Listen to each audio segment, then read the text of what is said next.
Hey everybody, welcome to the GMG review. Today we're taking a look at Dread Knights, a Forbidden Psalm game that was kindly sent as a complimentary review copy by KRD. And this is another sort of like take on setting and theme and tone in the Forbidden Psalm sort of universes. So much like you had sort of dark fantasy being the tone of the original Forbidden Psalm, Dread Knights is more of a gothic horror where you are living in a sort of like a ghoul-begotten city, vampires and ghouls and werewolves and all things that go bump in the night, sort of like Mary Shelley gothic horror-esque monsters.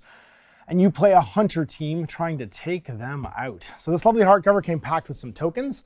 You get dead, unloaded, downed sock tokens and activation markers that you can just cut out. If you've ever seen my old Infinity token tutorial, you can grab some beadaholic adhesive beads, cut these out with a hole punch, and then just stick them to make them nice and pretty. And this is by, printed by, I believe, Exalted Funeral, once again in North America. Sorry, this is Space Penguin, and distributed, I think, by Exalted Funeral in the US, Space Penguin, I think, in the UK, in lovely full color and hardback. So a lot of familiar stuff in here for those of you who played Forbidden Psalm. If you haven't before, this is a miniatures first, kit bashing friendly, solo, cooperative, or head-to-head game. And each one has various sort of types of themes. So like I said, dark fantasy for the original Forbidden Psalm. You have a dark World War I, apocalyptic World War I for the Last War. You have Cyborg, Kill Process Protocol, which is Cyborg, which is the Morkborg sort of like cyberpunk version, but a lot more gritty, a lot more hardware or virus than it is anything sort of like slick cyberpunk. And Dread Knights is the gothic horror version of this. So whenever you play one of these games, you're going to have the setting. In this case, it's the city. The city's been invaded by ghouls, and you play a hunter team of one of the various guilds that have to like try and fight back. And you start with miniatures. Pick 5 models you like, then go from there. And all of the steps in these books follow that same process. Pick 5 miniatures you like, or kit bash 5 miniatures you like, and then start playing with them. There's a variety of baddies you want to have in this one, different levels of vampires, from master vampires to feral vampires. You'll want to have various like ghouls and zombie types, werewolves, just all the things you could imagine you would need to play a gothic fantasy game. Flesh constructs, like a Frankenstein style thing with a Frankenstein's monster. It's played on a 2x2 table with a tape measure in inches. Get some various sort of like dice sizes. So it uses like a polyhedral dice set. Everything from D6s, D8s, D12s, D10s, D20s, the usual gamut. And then you've got basic stat core blocks. You've got your stats, your feats, your flaws, your weapons, and then modifiers all stack. It does have a little sort of PSA in it that this is a horror game, so if you're not liking uncomfortable horror concepts, this probably isn't for you. But if you're here watching my channel, you're probably fine with it. There's a conversion sheet here for all the terms from the old game, so if you want to know what the parallels are, like for instance, a gold or resource in Last War or Forbidden Psalm is going to be a shilling. A warband or crew is going to be a crew. Scrolls will be manuscripts. Spellcasters are witches. Omens are bonds of fate. Monsters and hostiles are just monsters. Treasures and loot. And relic and artifact is just artifact. Manuscripts are the same as in Forbidden Psalm. Armor, it reduces the damage to you, usually by a dice amount, but it's flattened in Dread Knights, sorry. Not Forbidden Psalm, in Dread Knights. And it gives you some conversion stuff for bringing your crews over from either the Morkborg RPG or from Forbidden Psalm itself. So making a crew, select 5 models, assign them a name, roll their occupations, select a specialist, name your crew, select a guild to work for, allocate your stats, roll a flaw for each one, roll a feat for each one, and then spend your 50 shillings on equipment. I am once again presented in here, which I love. My name Barker is in here, but you could be like Saradwin Dante or Lucy Darcy, Shelley O'Keefe, Douglas Oldman. There's a great like rolling D100 to see what your name is on this page, and then occupations. There's sort of like your background, like where did you come from before you became a hunter. So they're a D50, and it could do everything from like an academic where your presence goes up by 1 to a bone man. You get a random artifact because you used to like bury the corpses, and their bodies might have cool things on them. Night Thatcher gives you a wig. An executrix gives you an axe. Right? A leave looker is going to give you a garlic. Like your background kind of gives you some starting bonuses. There are various specialists that you can have. Each crew can select a specialist at creation at a cost of 5 shillings and pays no cost for any equipment that they start with. If they ever died, they can recruit a new one for free. Specialists do not give up their starting equipment to their crew members unless they die, nor can they ever be sold after they die. They can, however, be assigned other equipment. After selecting a specialist, assign stats and roll for flaws and feats as normal. And they count against your 5 crew limit. So you get up like a Daywalker, like a blade type, real blade vampire hunter. He gets the bite attack for D6 using strength. If this bite deals any damage, they heal amount of damage equal to like basically whatever they did in damage, they heal HP. And they start with a silvered cane sword and they're immune to infections. They can't get like vampirism and stuff like that. A Knight of the Napkin starts with rags, a knife, garlic, and whiskey. A Dutch polymath starts every scenario with a garlic, a silver bullet, a doctor's bag, and a stake, so like your Van Helsing type. And then Scholars of the Mystic Art starts with 2 random day manuscripts and a makeshift one-handed weapon. So all these things, a wolfman, so you can become a werewolf. A Mad Wizard starts scenario with 2 manuscripts, 1 day and 1 night, and they're lost feed scenarios, and reroll for new ones because he's mad, so he just always has random spells. And then your crew name, another D100 roll, so like the Dead Division or the Pig Association, because you're gonna have some kind of a weird story. I love all of the weird illustrations that KRD decided for this book. And then you pick a guild. So you can be the street folk, the beat from the street, the faithless, the merchants, or the fallen. Each of these has various like bonuses and stuff. So like the street folk, for instance, they're just like, they live on the streets and the streets are their home. So in the city, they earn 10 shillings at the end of each scenario with at least 1 surviving crew member. Instead of rolling for feats, they can take cat's eyes or well connected for as many as you choose. So you can just have those as your feats because you're street people. And they all start with a random item. The faithless, they earn 15 shillings at the end of each scenario with at least 1 surviving member. And instead of rolling for feats, they can be unbelievers. Faithless crews can reroll morale tests once because they're basically like staying outside. They're all nihilists. They don't go. All of the churches have been infiltrated in the city too by the vampires. You can be the crew of the Guild of Merchants. They earn 20 shillings at the end of each scenario, and then reduce all items, weapons, and equipment costs by 25%, running to a minimum of 1.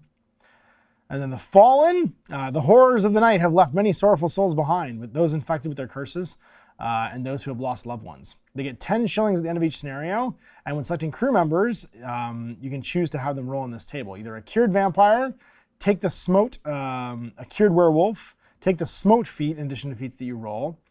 Instead of rolling a feat, they gain vengeful +3 when attacking with any weapons versus vampires, werewolves, or ghouls. Pick only one of these.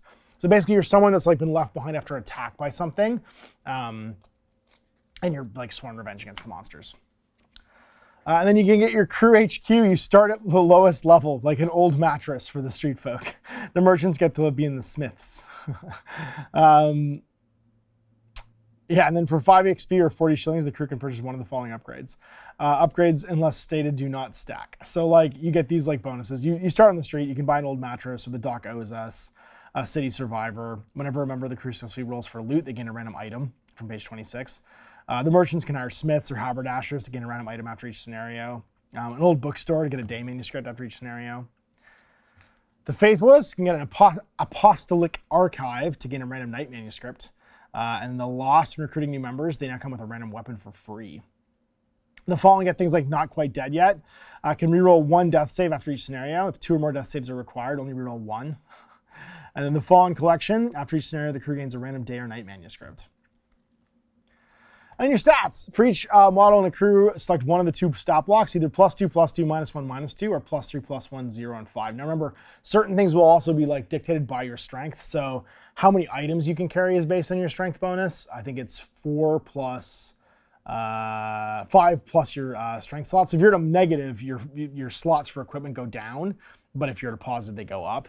Same with your movement. Your movement's going to be 5 plus agility. So if you're -1 agility, then you're going to be a 4 for movement, how many inches you can move per turn. And that's always against your stat block of needing to roll a 12 and then rolling a d20. So it's 12 plus on a d20 and then your plus or minus whatever your stats are. Health is equal to your toughness +8. So it can be very low if you get a negative. And then your flaws, these are flaws and feats, good things and bad things. Weak-willed, auto-fail infection test could be a flaw. The pox, at the start of every scenario, roll a d4 on a 3+, you start as diseased.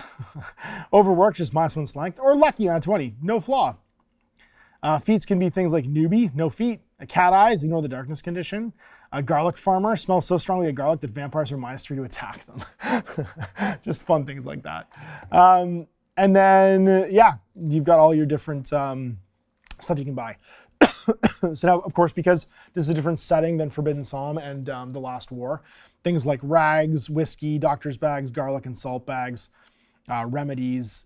Everything's slightly more modern than it would be in the Dark Fantasy version. So you got like a revolver, a butcher's cleaver, a wood axe, a hat pin, an umbrella or a fencing sword, a straight razor, a stone hammer, right? A Molotov cocktail or some TNT, a duck foot pistol for your experimental weapons, a stake bow, fishing nets and silvered weapons, and then cool armor like homemade armor, leather coats, a breastplate, full plate armor, a hardened leather hat, a neck brace for not getting bit by a vampire, and then it's destroyed. And then these are all the bonus like states and stuff that can be caused, special effects and keywords for the different items that you can have. Your manuscripts are all your spells, so things like Serenade, target model is calm and auto-pass their next morale test. Or Night manuscripts, things like Imitation, target a model within 12. Place next to them a model that represents imitation of them, so you doppelganger them. The imitation has the equipment and stats of the original. It does everything in its power to kill the original. You just copy something and then have it try and kill it. You can do it to a boss even. And then how do you do the core game? So I do like that this is laid out in that same sort of like classic temporal style where you start with like build your collection, build up your stat blocks, and then how do you play? Pick a scenario, set up the scenario, determine a weather condition, deploy the scenario rules, and then determine who goes first. And then we've got all of our listed scenarios here, which if you play them in order, will do a narrative. So you have your weather conditions like a full moon or a clear evening, smog. The bonds of fate, these are the things you can do. So your omens, and once per game you can do each one. So full moon, deal maximum damage. Waning moon, reroll any of your dice or someone else's. And then new moon, remove a down model from play and it auto passes its death save. A waxing moon, counter a critical or fumble. First, reroll or on the loot table, and gibbous moon, automatically pass one test like jumping morale or combat. Our monster blocks here, so they're little AI for how they move around. You get vampires, vampire familiars, master vampires, ghoul vampires, or gloom vampires, and feral vampires. The Leah Kauri, grave rats, werewolves, savage werewolves, awakened werewolves, different like brands of werewolf.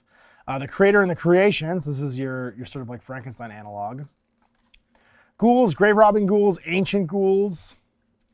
And then the Cephaldur, I think is what it's called. It's basically that like, I have a miniature of it actually that I use for sludge that Knucklebones makes. But it's basically like a horse head banner carried around by people. It's kind of neat. A lot of this stuff is like traditional sort of like folk monsters. And then you can get infected with vampirism, lycanthropy, and the ghoul stain. And we're into all our scenarios. So it's basically, and their king is it who tolls. What is unholy? All these narrative scenarios will go through until the end. The unholy masquerade. And then you've got some repeatable scenarios that you can do in between if you just want to earn XP or get stuff. Campaign rules, which are pretty similar to Forbidden Psalms. Hiring mercs, like Doctor and Mister, or Jack and Varney. And then our random event tables that happen in between games. They're all pretty much H.P. Lovecraft titles, I'm pretty sure, and our crew roster, like Rats in the Walls, The Good Samaritan. Yeah, and then there's our beautifully illustrated sort of like crew roster, quick ref, and that's it.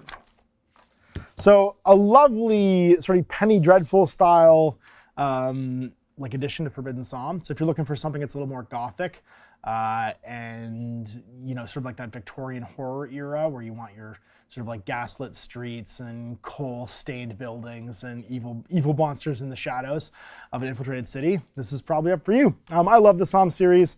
Honestly, these are some of my favorite books. KRD's done a fantastic job of bringing to life each of these individual settings, but with the same sort of ethos of this like conversion friendly, use the models you like, use this book as a template for telling the story you want to tell sort of idea. And it's super cool to see one for Gothic horror. So big thanks for Kev for sending this along, and for you guys for watching. Till next time, I'm Ash.